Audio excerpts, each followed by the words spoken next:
Bueno, seguimos adelante. Vamos a la encuesta. Está con nosotros don Carlos Fernández, quien fue precisamente el que realizó este estudio para el diario La Estrella de Panamá, y que comenzó su divulgación el día de ayer. Bienvenido, Carlos, gracias por estar aquí con nosotros, de la Prodigios Consulting. Es la empresa. Háblame un poco de la misma encuesta en sí para luego entrar en los detalles. Adelante. Buenos días Álvaro, buenos días Alisbeck y buenos días como siempre a todos los amigos de Radio Red que están en sintonía en este momento. Bueno, este es el 10º estudio continuo que hacemos desde julio de 2024. Es un estudio que se realizó en 8 provincias del país, a excepción de Bocas del Toro y Darién. Fueron 1.508 entrevistas, más de 30 distritos visitados, más de 70 corregimientos, 2.5 margen de error y 95% de nivel de confianza. Es una encuesta que se realizó entre el 12 al 16 de julio de este año. Ok, luego de conocer un poco los datos de la encuesta, ahora vamos a las preguntas, y comenzamos con la gestión del Ejecutivo. Carlos, adelante.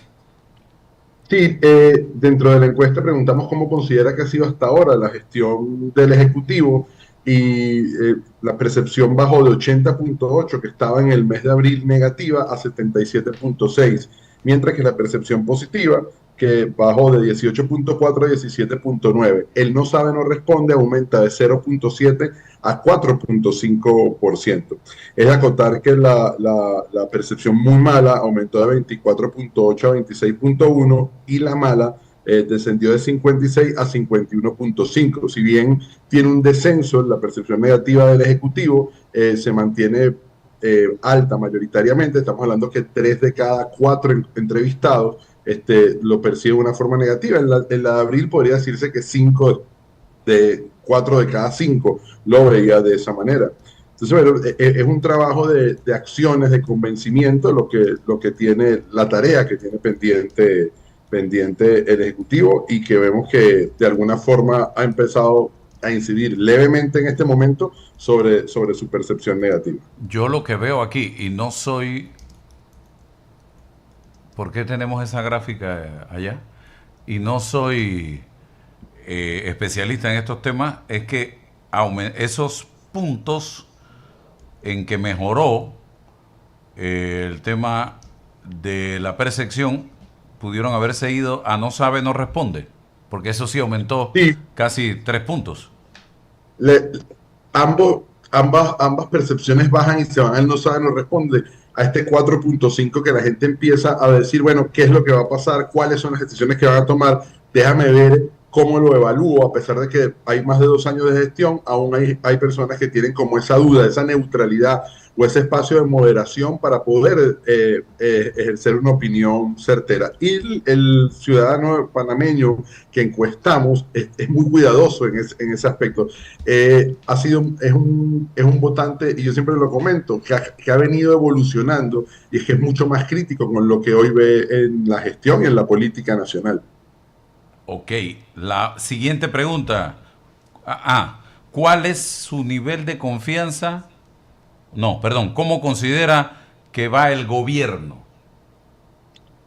Esta pregunta sale muy parecida a lo que la gente respondió en el mes de abril, que va por mal camino 79.5, considera que va por mal camino, mientras que va por buen camino descendió de 15.5 a 14.3.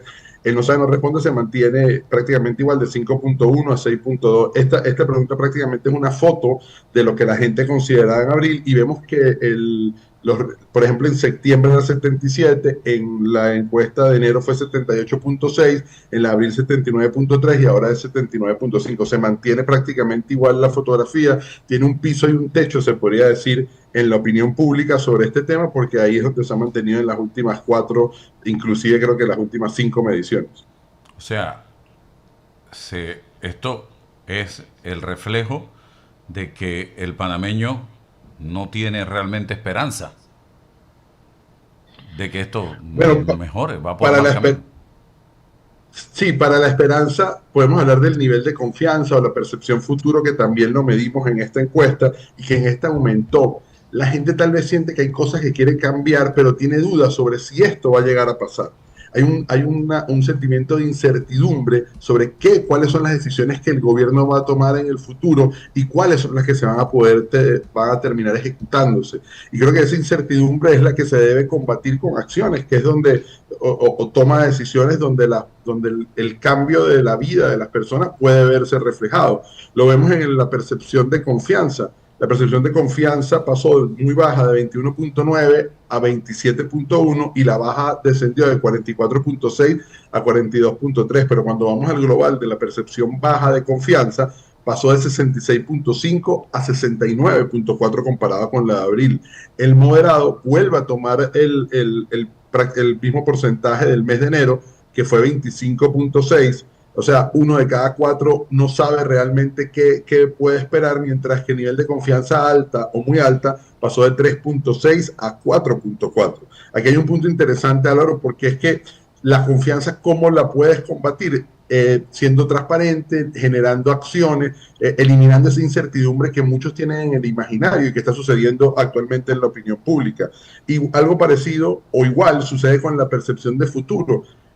En abril era 45.7, la suma de muy pesimista con pesimista, la percepción negativa, y pasa a 55.8. Uno de cada dos panameños en este momento de los que encuestamos piensan que el futuro puede ser negativo. La neutralidad bajó de 43.6 a 33.3%, mientras que el optimismo se mantiene estable. En septiembre era 15, en enero 10.6, en abril 10.3 y ahora vuelve a 10.6 el nivel optimista o muy optimista. Aquí hay un tema interesante porque solo con acciones, con diferenciación, con grandes cambios, es la manera de que podría de alguna manera contrarrestar este nivel de confianza. Además, siente tal vez que la ciudadanía puede esperar algunos cambios, tiene la esperanza de que hayan estos cambios, y la única forma de hacerlo para recuperar esa confianza y generar esa expectativa positiva es hacer cambios que tengan una gran intensidad a nivel social para poder tener ese choque o ese vínculo. Fíjense que en el discurso del 1 de julio el presidente hablaba de los 80.000 empleos. Tal vez mucha gente espera que eso empiece a suceder para ver si realmente puede cambiar esa percepción. En estas 4 preguntas, quizás un psicólogo, quizás un psiquiatra pudiera darnos detalles de cómo está el estado de ánimo de los panameños actualmente. Mañana la vas a ver, mañana hay una pregunta que para nosotros es muy importante, que es cuál es el estado de ánimo de los panameños encuestados. Y ahí vas a tener, te adelanto un poco, vas a ver cómo la gente se siente actualmente. La preocupación sigue siendo el sentimiento mayoritario porque hay mucha incertidumbre entre lo que la gente siente que va a pasar. No ve claro cuáles son las decisiones que se van a tomar ni cuáles van a ser los próximos pasos. Y eso genera una incertidumbre que te genera esa desconfianza, que te genera tal vez tener una visión pesimista sobre el futuro. Esa visión pesimista, Carlos, buenos días, ¿no crees que va también arraigada al sentimiento que tiene el panameño de querer que ocurran cosas en una dirección, sin embargo, el gobierno está tomando decisiones en otra? Bueno, el ciudadano siente que el ciudadano, la primera respuesta que tiene es su propio primer metro, ¿no? De realidad. Sí. Si no consigue empleo, si tal vez le cuesta mucho poder llenar la nevera, si pudiera tal vez de alguna manera salir y ve que la plata no le rinde, siente que la realidad no está bien y siente que le cuesta mucho más. Igual mañana vamos a encontrar algunas preguntas que hablan sobre este tema, el tema económico, y es uno de los que más impacta actualmente. Y lo podemos ver cuando, por ejemplo, los cualitativos, la gente te cuenta su propia historia de poder decir, bueno, hay trabajos que están haciendo de venta de lotería, de billetes para tratar de convalidar, de poder tener un sustento, de manejar en algunas plataformas de vehículos, porque no consiguen el empleo que es lo que la gente al final quiere. La gente no quiere un bono, no quiere una ayuda, quiere un empleo, algo que le genere estabilidad y que pueda de alguna manera sustentar su vida y poner el pan en la mesa todos los días. Yo, revisando las cuatro primeras preguntas, puedo llegar a la conclusión, no siendo un especialista en este tema, y conversando como lo hago todos los días con la gente, de que hay un malestar generalizado en la población panameña en este momento. Hay mucho malestar y me lo dicen, todo está caro, la plata no me alcanza, la inseguridad. Tengo personas que trabajan conmigo que les le pagamos el 15 o le pagamos el 30 y les roban en los lugares donde viven. En fin, es una situación sumamente compleja la que está viviendo el panameño en este momento y no hay en este instante una luciérnaga que nos muestre un mejor camino hacia adelante. Pero el tema de los ministros, cuando Sabrina, no sé si Sabrina quiera decir algo hasta el momento, o espera, no sé, como usted quiera. Sí, quería, buenos días, Álvaro, Bienvenida, Carlos, Sabrina Bacal. Liz Veiga. Buenos días. Y la audiencia, la querida audiencia. Carlos, yo quería preguntarte de manera más general. La encuesta viene mostrando lo que yo diría 3 tendencias importantes que se mantienen. 1, una alta desaprobación del gobierno y sus ministros. 2, un alto nivel de desconfianza. Y 3, un mayoritario rechazo a la reapertura de la mina. ¿De qué manera tú relacionas esos 3 factores y si lo que he dicho, digamos, refleja la realidad de esta medición? Es muy buena pregunta, Sabrina, sobre este tema y no te equivocas en ese análisis de manera directa. Y aquí el tema de la mina, que lo vamos a ver y que, bueno, que está reflejado, impacta sobre ese punto. Nosotros en septiembre, en la encuesta de septiembre de 2025, la aprobación de la mina llegaba a 39.5, era el nivel más alto que habíamos visto en la encuesta, pero empezó a descender porque la gente siente que como no se termina de aprobar, hay algo que está pasando que la gente no lo ve, y creo que esa falta de toma de decisión, claro, por todo lo que eso impacta, tienes el estudio de impacto ambiental, tiene una serie de pasos que hay que seguir para lo que el gobierno está planteando en la idea y lo está construyendo. La gente siente que falta esa agilidad o que qué ha pasado, por qué no se ha dado. Ciertamente hay un tema de una evaluación negativa, va a depender mucho de lo que el gobierno actúe y cuáles son las decisiones que va a tomar.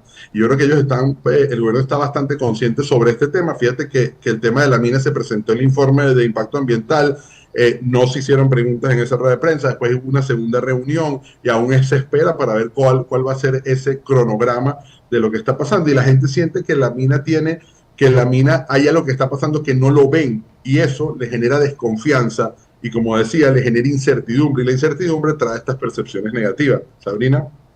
Sí, y por ejemplo, hoy nos enteramos por un medio internacional, por Reuters, que el gobierno está pensando abrir o crear una empresa estatal para reabrir la mina de cobre, pensando que de esa manera no tendría que hacer una nueva concesión ni pasar por la asamblea, pero esa posibilidad yo la había consultado ya con abogados y me dicen que para la creación de esa institución o de esa empresa estatal igual tendrían que pasar por la asamblea. Pero más allá del detalle jurídico, lo menciono porque son esta falta de transparencia la que genera más desconfianza. O sea, la semana pasada nos sometieron casi a 1 hora y media de 3 ministros diciendo nada, porque no hicieron ningún anuncio. Y hoy nos enteramos por un medio internacional de algo que sí están planeando hacer. Entonces, esa falta de transparencia de que no comunican lo que van a hacer y el panameño se entera, por otro lado, contribuye, pensaría yo, a la enorme desconfianza, y si tú no confías en un gobierno, pues lo desapruebas. Claro, la desaprobación y la desconfianza son diferentes, ¿no? La desaprobación es lo que la gente siente sobre lo que ha pasado y la desconfianza se genera sobre lo que la gente cree que es capaz de poder hacer el gobierno. Si bien son de naturaleza diferente, en este momento ambas hay una desaprobación que es alta y una desconfianza que la gente empieza a dudar si el gobierno va a poder solventar estos temas que son retos que tiene al final de la gestión y que el presidente y todo su equipo de trabajo tienen que asumir, retos de solucionar los problemas que la gente hoy vive. Si lo vemos aquí en la encuesta y lo podemos ver como cuál es el principal problema que hoy enfrenta, pasa la corrupción en abril de 27.5 a 33.1, baja la falta de empleo de 23.9 a 20.4, el alto costo de la vida pasa en abril de 22.6 a 20% y la inseguridad sigue creciendo y llega a dos dígitos, de 9.2 pasa a 11.6, porque la gente se siente más insegura al salir de su casa. Y aquí vemos un tema que es fundamental y que siempre que tengo la oportunidad de mostrar las encuestas, los documentos, la corrupción se ha vuelto un tema transversal. La corrupción está en el panameño siente que está en cada uno de sus pasos, está en conseguir la cita de la caja del Seguro Social, está en el supermercado de algunos de las barriadas que les suben el precio de manera exagerada, o que te hacen ofertas solo cuando está fuera de quincena, está en los intereses del banco que aumentan y que cuando aumenta la Reserva Federal, pero cuando la Reserva Federal el interés no baja. Y eso es una realidad que enfrenta no solo las clases más populares, lo enfrenta la clase media, inclusive la clase alta panameña, porque cuando va al banco se encuentra con este tema. Inclusive la gente siente que en la pandemia, cuando pudo haber tenido tenía una deuda con la tarjeta, la deuda se le multiplicó y sienten que eso es parte de que no tienen esa defensa y que es una forma, si se quiere, de corrupción. Ya solo la corrupción no es el funcionario que tiene una malversación de fondo, que ha sido señalado y que de alguna manera el gobierno o la gestión de la Contraloría los ha ido señalando, sino que también siente que hay cosas que están pasando que afectan su día a día todos los días, para la redundancia. Ok, el tema de los ministros, cómo salieron evaluados, tomando en consideración que es de 1 a 10 la evaluación. Esto es como un examen en el salón de clases, donde el 10 es 5, la máxima nota, y para sacar C o 3, tienes que sacar 7. De 7 para abajo ya es 2,9, 2,8, 2,7, 2,6, o sea, de fracaso. Así de sencillo. ¿Cómo están los ministros si tomamos en consideración ese de 1 a 10? Bueno, esto es una escala de evaluación que va del 1, donde significa nada satisfecho, y 10 muy satisfecho. La ministra mejor evaluada fue la ministra de Cultura, Maru Herrera, fue 5.6 su evaluación, aumentando 0.4 en su evaluación comparada con el mes de abril. El segundo mejor evaluado es el Ministerio de Desarrollo Agropecuario, el MIDA, el ministro Roberto Linares. El tercero es el Ministerio de Ambiente, Juan Carlos Navarro, que tuvo una evaluación de 4.8, 4.7 tuvo el Ministerio para Asuntos del Canal José Ramón y Casa, el Ministerio de Gobierno, la ministra Inosca Montalvo se mantuvo con una evaluación de 4.5, 4.5 tuvo el Ministerio de Relaciones Exteriores Javier Martínez Hacha, el Ministerio de Comercio e Industria, el ministro Julio Moltó tuvo 4.3 en su evaluación, seguido de el ministro de Vivienda Jaime Jované con 4 de evaluación, 3.8 el ministro de Economía y Finanzas Felipe Chatman, la ministra Beatriz Cárdenas, Ministerio de Desarrollo Social, el MIDES, 3.6 de evaluación para el ministro de Salud, Fernando Boy Galindo, 3.5 para la ministra de Educación, Lucy Molinar, y para la ministra del Ministerio del Trabajo, el Mitradel, Jacqueline Muñoz. Después continúa el Ministerio de la Presidencia, Juan Carlos Orillac, con 3 el Ministerio de Seguridad, Fran Ábrego, y cierra el Ministerio de Obras Públicas, José Luis Andrade, con 2.8, que repite la evaluación más baja en las últimas 2 mediciones. Esto significa que nadie sacó C o sacó 3. Nadie sacó. Si lo llevas a un examen, la evaluación más alta sería la de la ministra Maruja Herrera y sería 2,8. Bien, y en educación, la ministra de Educación sacó Sería 3 puntos, 3,5 fue la escala de evaluación. que es 1,7. Del 1 al 10. Aquí hay un tema que podemos ver que también los ministros, de alguna forma, la gente evalúa no solo a los ministros, sino su gestión. Por ejemplo, la ministra de Cultura sale muy evaluada porque la gente la ve que hay actividades de cultura en los distintos corregimientos del país, no solo en Panamá, sino en todo el país. Como decía, esta encuesta es nacional. Y también lo vemos con el MIDA, que mucha gente me ha consultado y decir, bueno, pero el ministro del MIDA, sí, pero el Instituto de Mercado Agropecuario ha llevado estos mercados a todo el país. Y cuando viajas al interior, escuchas las historias de que ellos van, que han comprado los productos que allí se dan y que de alguna manera los está impactando y le dan ese espacio de evaluación. Igualito hay mucha gente que trabaja en el agro y que se siente bien representada porque siente que de alguna manera ha empezado de alguna forma a avanzar. Como hay críticas, también hay esa visión positiva y por eso saca esa evaluación que es la que más evoluciona en esta medición. Ya hablaste de los problemas. Sabrina, yo le preguntaría a Sabrina, con un escenario como este, en esta primera entrega de ayer, donde se proyecta que no hay confianza, que la gestión de gobierno no es buena, que la gente no, aquí dice, considera que el gobierno va mal. Encima hay un gran pesimismo y los ministros ninguno saca C o 3. ¿No crees, Sabrina, que deben hacerse ajustes en el equipo de gobierno urgentemente si realmente hay interés de que el país cambie de rumbo?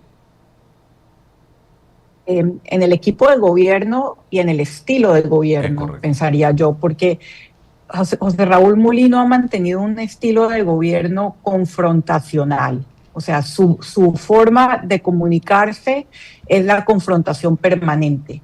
Siempre hay un villano al que él está atacando, siempre hay los que no son parte, siempre hay los 5 gatos que se oponen a la mina y no han pagado una planilla, los terroristas, los de la izquierda radical.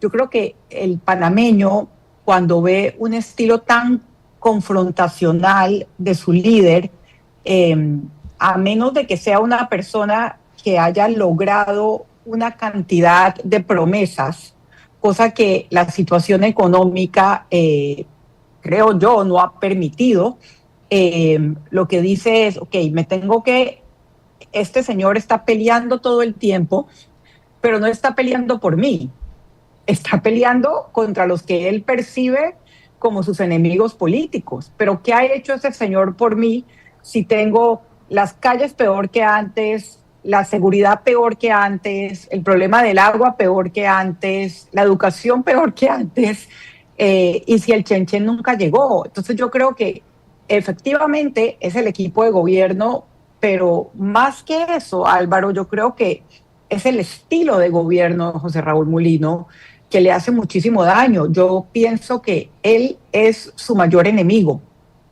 porque alguien le ha dicho que él puede, digamos, nivelar ese tipo de discurso y de narrativa confrontacional todo el tiempo, con un gasto, porque no es una inversión, un gasto, por ejemplo, lo último que conocimos de $8 billones en pauta publicitaria. Pero ¿qué pasa con esa pauta? Que tiene la misma credibilidad que sus ministros o que las palabras del presidente. O sea, el ciudadano puede reconocer la diferencia entre una propaganda y una realidad. Entonces, ¿qué está logrando realmente el presidente con esos $8 millones invertidos en pauta y en propagandas en las televisoras? está logrando quizás que los medios de las televisoras estén más tranquilos, pero no que la población esté más tranquila. La población no, esos mensajes los percibe como propaganda, precisamente porque la contrasta con su realidad. Si en su realidad está viendo que los servicios públicos son malos, que su economía personal es mala, que la educación es mala, ¿qué le dice al ciudadano común una propaganda de gobierno donde dice que todo va bien y que van con paso firme? No le dice nada. Yo creo que es hasta contraproducente. Uh-huh. No, sí, porque tú me puedes decir misa sobre seguridad, pero si yo veo que en Chitré están robando todos los días, si yo veo que en Brisas del Golf ayer asaltaron una billetera y le llevaron todo, ¿de qué vale que tú me estés hablando a mí de las grandes organizaciones criminales y de la puerta giratoria y de que la justicia no está manteniendo detrás de las rejas a los grandes delincuentes y de que lleves delincuentes a Coiba y a Punta Coco o a Isla Coco? ¿De qué vale? Si para mí, mi mundo, mi entorno no es seguro. Correcto. Esa permanente contradicción entre el discurso y la realidad, y con la puerta giratoria en particular, tiene otro problema, y es que hay una puerta giratoria que sí funciona y que está completamente aceitada para los delitos relacionados a la corrupción de personas cercanas a José Raúl Mulino. Y los ciudadanos y los periodistas lo hemos visto durante estos 2 años, como de pronto mágicamente aparecen las absoluciones y las rebajas de pena, y ahora incluso nos sale de la agenda legislativa o de la agenda gubernamental una amnistía que incluya a todos. Ahí entran todos, entraría Ricardo Martinelli, entraría Juan Carlos Varela, entrarían, me imagino, los PRDs también, porque los que son parte son todos ellos.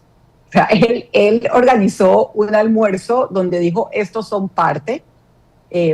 Vemos que incluso su recorrido en Bocas del Toro, que coincidió con el aniversario de la represión en Bocas del Toro cuando él era ministro de Seguridad, lo hizo con Benicio Robinson, alguien al que había acusado meses atrás de estar en conductas cuasi delictivas, lo que hizo también con Raúl Pineda. Entonces, ¿cuál es el mensaje que está mandando? Esta gente que yo señalé de ser lo peor del mundo y de estar en conductas delictivas y de representar la peor corrupción y politiquería, ahora son parte de mi gobierno. Como también es parte entonces de esta puerta giratoria particular para los cercanos a Mulino, ¿quién le va a creer realmente lo de la puerta giratoria para los delitos comunes? Me parece que no tiene, es un mensaje que no tiene ninguna credibilidad. Álvaro, tú y yo lo sabemos, que cuando las acciones no son consonas con las palabras no tienen ninguna credibilidad. Como padres de familia todos lo sabemos. Si uno le dice a su hijo algo, pero hace otra cosa, se aprende con el ejemplo. La única forma de enseñar y de liderar es con el ejemplo. Y José Raúl Mulino carece de nada en términos de acciones para mostrar. Bien, otro tema de la encuesta, y es la confianza o la simpatía en los partidos políticos o movimientos. Esta me llamó poderosamente la atención, pero no sé si esto le interese o le preocupe a los dirigentes de los partidos políticos que hoy todos están prácticamente afiliados al gobierno.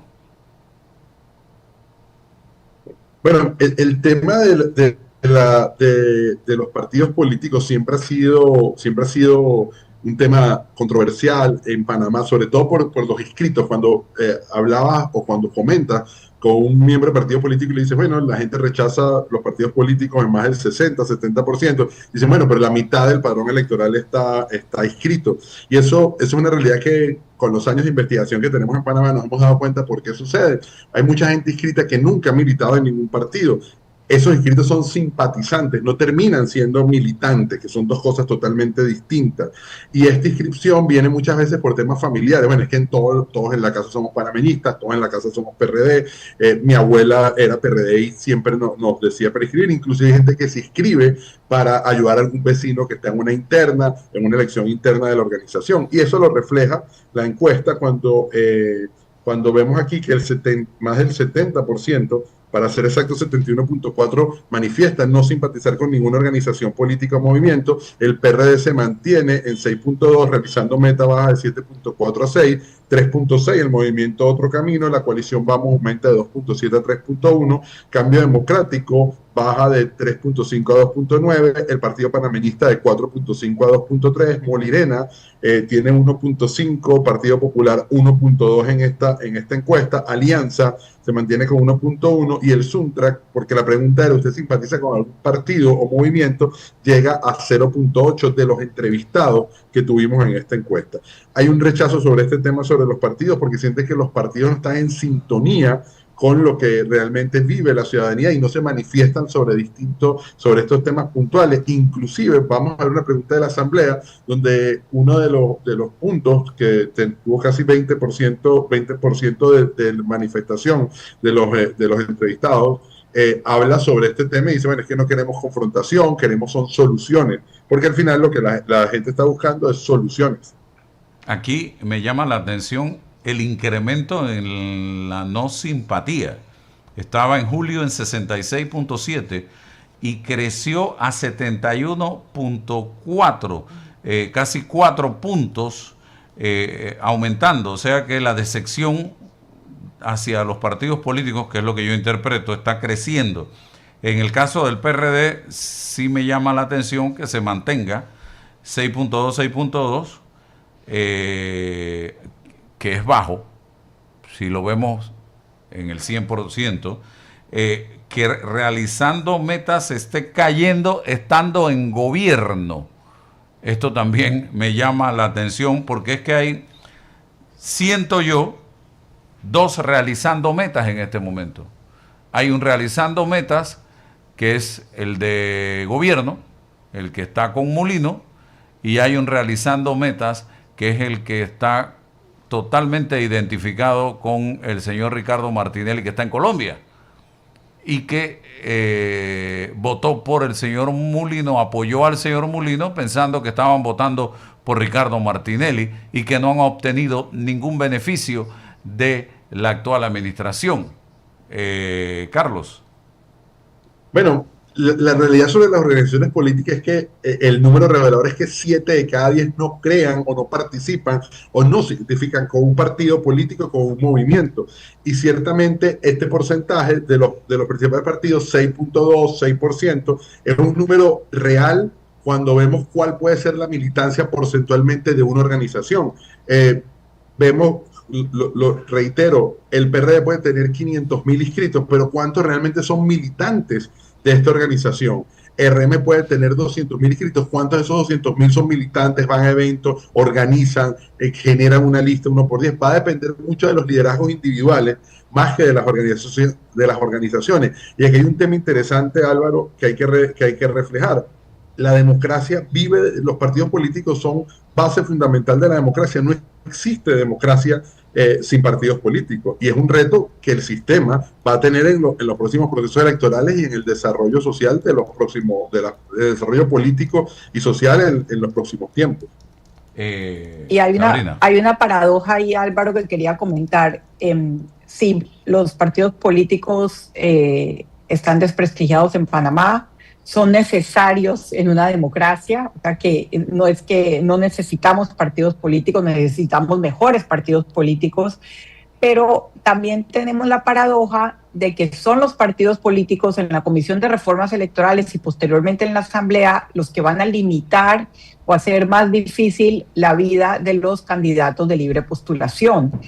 obligando, como ya pasó en el pasado con Ricardo Lombana, que creó Moca, y que no se descarta la posibilidad de que la coalición Vamos se termine convirtiendo en un partido político precisamente para que las reglas del juego electoral sean justas, que la cancha esté nivelada en términos de candidatos que compiten por la libre postulación y que compiten por partidos políticos. Entonces, tienes organizaciones que, con las que los panameños no se identifican, pero Panamá es uno de los países donde más panameños pertenecen a los partidos políticos, o sea, en parte porque ven a los partidos políticos como agencias de empleo. Y cuando tú hablas de la decepción dentro de un sector de RM, tiene que ver con eso, tiene que ver con que ven a los partidos políticos como la posibilidad de voy a estar en la papa o me van a nombrar. Pero al final vas a terminar teniendo un sistema que como termina privilegiando a los partidos políticos, entonces las fuerzas alternativas van a terminar obligadas a volverse un partido político, y ser un partido político no es una mala palabra, no lo es. Bueno, es que ser un partido político, ser un partido político es la graduación del político como tal, ¿no? Valga la acotación. Un candidato que llega por libre postulación a un puesto, el gran reto de los candidatos de libre postulación o independientes es trascender. Y la única manera de trascender es creando una organización que lo apoye. El tema es, como bien lo señala Sabrina, es que los partidos tal vez están un poco divorciados de la realidad social, y es ahí donde viene este 71% que no se siente identificado con ninguno. Aquí tengo data. El PRD tiene actualmente 500 y tantos mil miembros. Eso representa, frente a un padrón electoral de 3 millones de personas aproximadamente, diríamos, aquí lo tengo, estuve sacando, vamos a ver, 18%, un 18% aproximadamente del padrón electoral, y que solo el 6.2% de los encuestados simpatice, debe llamarles la atención. Es una alerta, es una alarma encendida. Y en el caso de Realizando Metas, que es el partido de gobierno, tiene entre 260 y 285 mil adherentes. Es lo que encuentro por aquí, puede ser un poco más. Si lo vemos con un padrón electoral de 3 millones de personas, tiene el 8.6 a 9.5% del padrón electoral general. Entonces, por acá, la encuesta dice que tiene 6% de simpatía. También está un poquito más cerca de lo que acabo de señalar, de inscritos, ¿no? Carlos. Aquí, Álvaro, tienes un tema que es lo que comentaba previamente. Puede haber 500.000 inscritos, pero esos no son militantes, son simpatizantes. Sí. Cuando el encuestado le pregunta qué organización te representa, una de las primeras preguntas, seguramente el que es militante te va a decir, sí, mira, yo me siento identificado con el PRD, creo en este movimiento, tal vez creo en esto, porque es su convencimiento. Y es como, es lo que te comentaba previamente, hay simpatías y militancia, hay que diferenciarlas y no tratar de ponerlas todas en el mismo lugar, porque no funciona de esa forma. A pesar de que más de la mitad de la población panameña esté inscrita en partidos políticos, seguramente la militancia es mucho... seguramente no, es infinitamente menor a ese 50% del padrón, podrá llegar al 5, al 6, al 8, al 10% del total del padrón electoral como militancia. Puedo estar inscrito, pero no simpatizo, porque me inscribí por diversas circunstancias, como lo planteaste hace algún momento, y no porque soy un fiel convencido en la ideología y en los lineamientos de ese partido. ¿Cierto?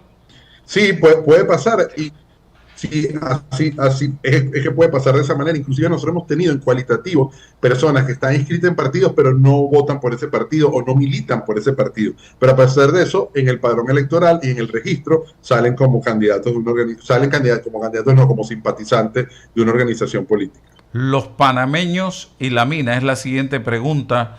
¿Qué respondieron? ¿Qué respondió la gente? Los encuestados.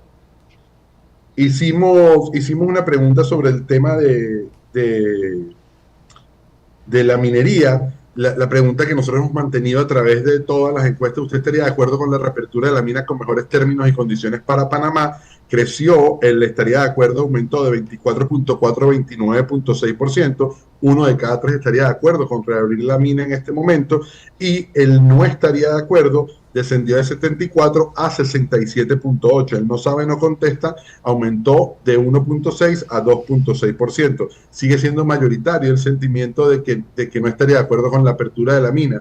Hicimos dos preguntas con el tema del referéndum, que ha sido un tema que algunos políticos, activistas, han tratado de comentar sobre este tema, inclusive que están a favor y en contra de la mina. ¿Está usted de acuerdo que se realice un referéndum nacional para decidir el futuro de la minería en Panamá? Sí, contestó sí 68.7%, no 28.7%, y posterior a eso hicimos una pregunta: en caso de que se haga el referéndum por la apertura de la mina, ¿usted qué votaría?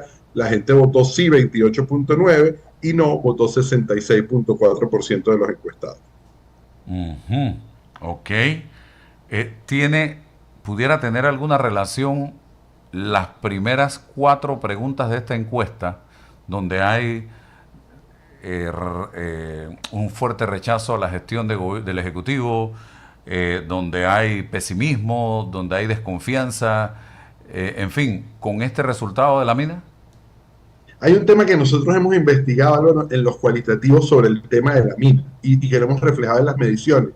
Y lo comentaba al principio de la participación: el momento más alto de la minería fue en septiembre, cuando tuvo 39.5 de aprobación.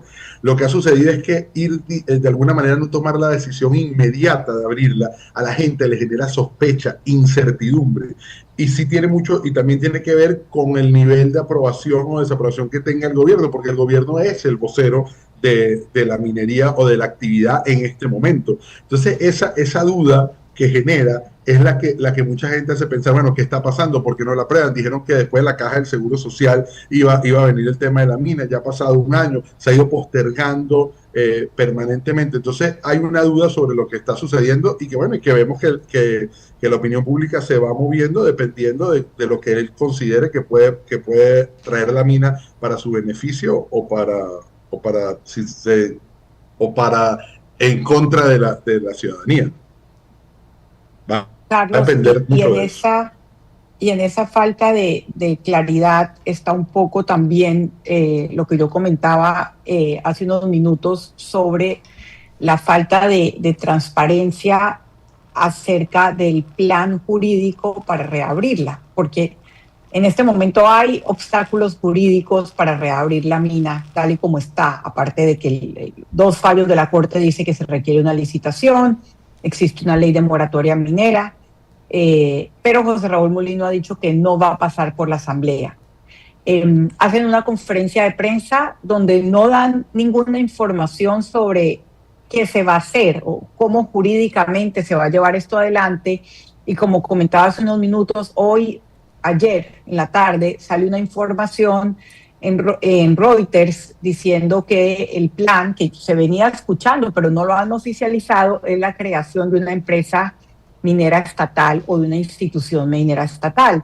Esto es un tema que yo ya había escuchado, había consultado con abogados, y me dicen: para la creación de esa institución tienen que pasar por la Asamblea. Entonces tú tienes esta cantidad de mensajes que vienen de afuera, pero no tienes ninguna claridad de parte de la persona que va a tomar la decisión, ni siquiera por ejemplo, el haber preguntado por el referéndum no es una iniciativa apoyada por el gobierno. Es una iniciativa que la primera vez que yo la escuché, se la escuché al presidente de Transparencia Internacional diciendo que es un tema que que compromete el futuro de los panameños y mínimo tendría que haber un plebiscito, una consulta ciudadana. Luego la trae el expresidente Martín Torrijos en la creación del partido UNE. Yo personalmente pienso que es una manera de quedar bien con Dios y con el diablo, sabiendo que es un tema tan impopular, ¿no? Políticamente es una postura conveniente, jurídicamente no sé si es viable, porque cualquier referéndum tiene que estar establecido en la Constitución, no se puede hacer referéndum más allá de lo que establece la Constitución, en fin. Lo que yo sí veo como una constante es, dos constantes, y quiero que me digas si lo ves igual basado en los números. Uno, hay un rechazo mayoritario. El momento en que ese rechazo fue menor, ya se perdió, ese momentum se perdió. Y dos, no hay transparencia y claridad en el tema, y eso contribuye al rechazo. Aquí, antes de contestar esa pregunta, la primera vez que hablaron no fue el presidente Martín Torrijos que habló sobre el tema de la mina. Nosotros aquí mismo en el programa, en Radio Red, una de las primeras entrevistas de las presentaciones de las encuestas en el 2025 lo habíamos tocado como una posibilidad de consulta. Y no sé si lo recuerdo, Sabrina, que en ese momento, y Álvaro, en ese momento lo habíamos comentado, aquí mismo creo que fue la encuesta de abril 2025, la del primer trimestre de abril. Y en ese momento ya había activistas que hablaban, activistas, gente internacional, gente que está a favor, gente en contra en esta polarización que es el tema de la mina, que hablaba de que por qué no se hacía un referéndum. Ahora bien, lo negativo se mantiene y se mantiene permanentemente en las encuestas. Ha sido siempre mayoritariamente negativa la respuesta de la ciudadanía, sin lugar a dudas.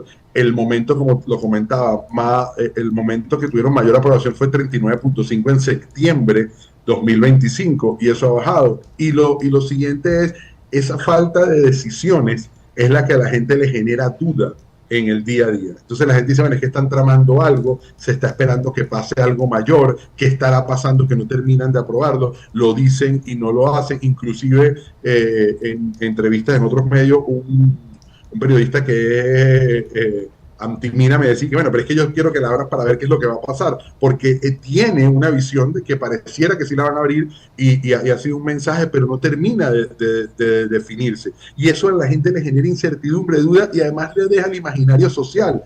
El ciudadano panameño empieza a colocar ideas en ese vacío de que no hay decisiones y puede colocar allí cualquier cosa.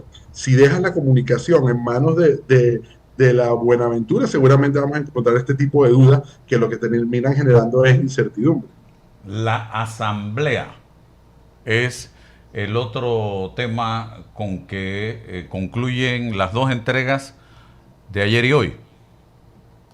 Sí, la Asamblea Nacional sigue siendo negativa, la desaprobación de la Asamblea alcanza su máximo nivel en este mes de julio.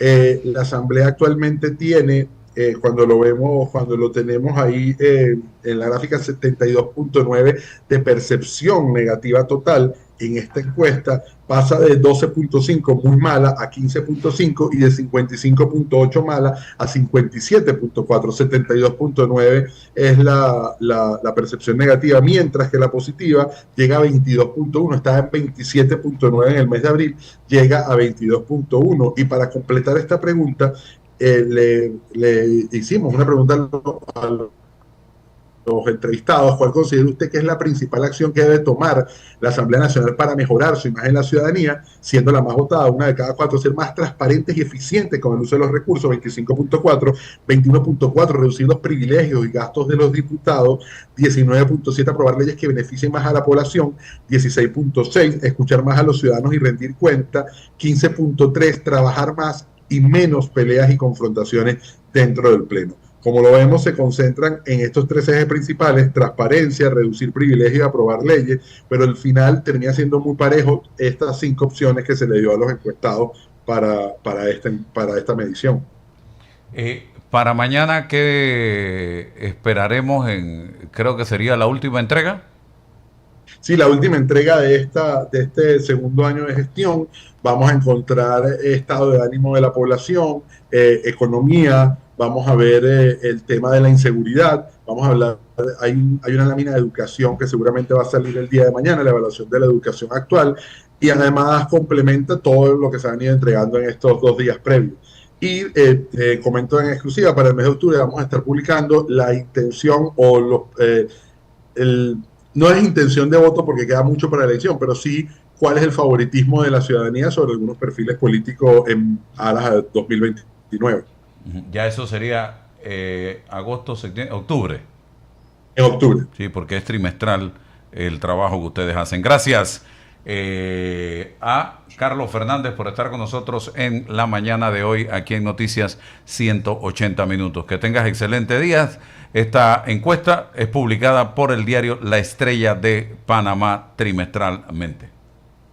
Muchas gracias, Álvaro, por el tiempo y, como siempre, por haber podido participar con ustedes. Y bueno, lo pueden revisar en La Estrella de Panamá. Va a ser publicada y próximamente en nuestra página web. Saludos, Sabrina. Saludos, Lisbeica. Y feliz día para todos los amigos oyentes de Radio. Gracias. Sabrina, me quedo contigo unos minutos porque un mes sin conferencia de prensa del presidente, se siguen acumulando temas sin respuestas y le preguntamos a quién va, ¿Argentina o España? Fue la última gran noticia de la semana pasada, cuando yo acabo de enumerar una serie de preguntas que todavía no han sido respondidas y que no sé si es que están tratando de echarle tierra a un tema, al otro tema, para que nos olvidemos.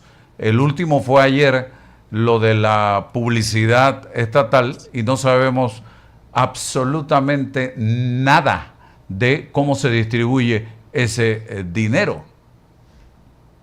Absolutamente, Álvaro. Para ser específica, es más de un mes sin conferencia de prensa, porque la última conferencia de prensa fue el 18 de junio y hoy es el 23 de julio. Exacto. Entonces tenemos 5 semanas sin conferencia de prensa.